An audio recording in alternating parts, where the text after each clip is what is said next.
Channel देखने वालों को इल्तिजा उस्मानी का।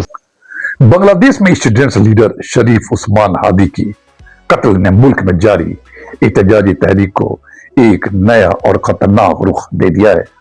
इस वाक़े के बाद न सिर्फ बांग्लादेश के इंटरनल हालात कशीदा हुए हैं, बल्कि भारत के साथ उसके ताल्लुकात भी शदीद दबाव का शिकार हो गए हैं। भारत, जो तवील अरसे से बांग्लादेश का करीबी दोस्त रहा है और वहां की नई नस्ल की नजर में अब एक काबिज ताकत के तौर पर उभार दिया गया है। भारत के साथ एक ये भी रहा है कि उसने अपने तमाम अंडे एक ही टोकरी यानी अवामी लीग शेख हसीना वाजिद की टोकरी में डाल दिया। अब शेख हसीना वाजिद इक़्तिदार में नहीं है और बांग्लादेश से भागने के बाद हिंदुस्तान में पनाह ले रखी हैं, जो बांग्लादेशियों की भारत से नाराजगी की एक और बड़ी वजह मानी जा रही है। ऐसा इल्जाम है कि शेख हसीना वाजिद वहां से बैठकर बांग्लादेश में इनरेस्ट या बदअमनी और बेचैनी पैदा कर रही हैं। बांग्लादेशी तुलबा तहरीक के नुमाया चेहरे शरीफ उस्मान हादी की हलाकत ने मुल्क भर में एक नया सियासी भूचाल पैदा किया है। ढाका की सड़कों पर जारी प्रदर्शन में अब न सिर्फ हुकूमत की बर्खास्ती की मांग हो रही है, बल्कि इस कत्ल का जिम्मेदार डायरेक्ट या इनडायरेक्ट भारत को करार दिया जा रहा है। आज शरीफ हादी का कत्ल महज एक फर्द का कत्ल नहीं, बल्कि बांग्लादेश में बरसों से दबे हुए भारत मुखालिफ लावे के फटने का सबब भी बन गया है। अगर नई दिल्ली ने अपनी पॉलिसियों पर नजरसानी न की और अवामी गुस्से को ठंडा करने के लिए कदम न उठाए, तो साउथ एशिया का यह खित्ता एक तवील अदम इस्तेहकाम का शिकार हो सकता है। बांग्लादेश इस वक्त बारूद के ढेर पर है, जहां स्टूडेंट्स लीडरों पर हमले ने पूरे मुल्क में आग लगा दी। खासकर बांग्लादेश का सबसे चहेता नौजवान लीडर 32 साल के शरीफ हादी के कत्ल के बाद मामला और खराब हो गया है। इन सभी कड़ियों को भारत से जोड़कर पूरी बांग्लादेश में भारत के खिलाफ नफरत फैलाई जा रही है। ढाका से लेकर चटगांव तक सड़कें मैदान जंग बनी हुई हैं। इसके पीछे अब उंगलियां पड़ोसी मुल्क भारत की तरफ उठ रही हैं।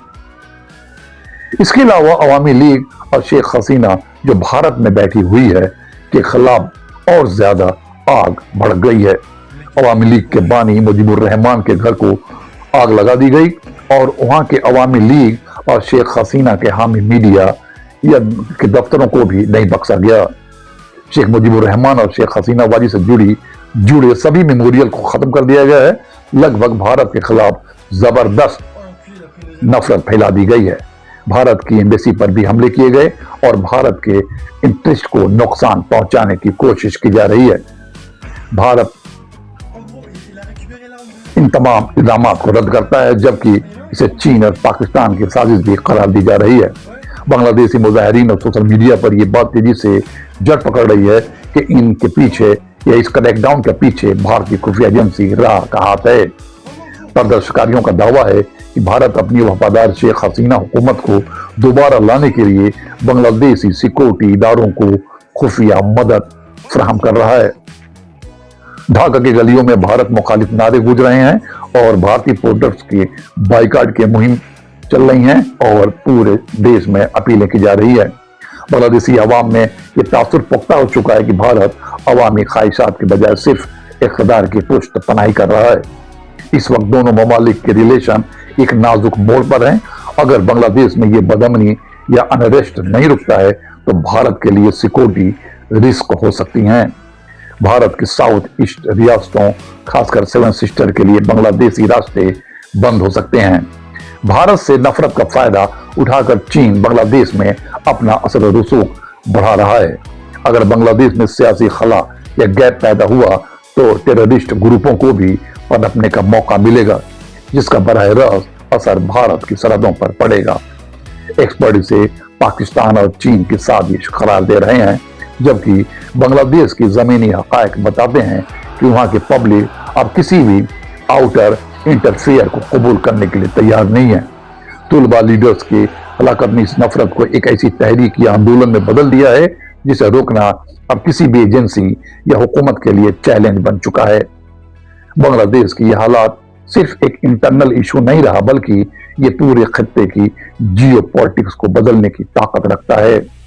ऐसे में पाकिस्तान और चीन का वहां घुसने का मौका मिल गया और पाकिस्तान इसका भरपूर फायदा उठा भी रहा है और वहां के अवाम में ये चीजें घुसड़ने की कोशिश कर रही है कि जो भी बांग्लादेश में हो रहा है उसके पीछे भारत का हाथ है और वहां की नौजवान नस्ल के दिलों में ये बात बैठ गई है कि जो भी हमारे यहाँ हो रहा है उसके पीछे भारत ही है।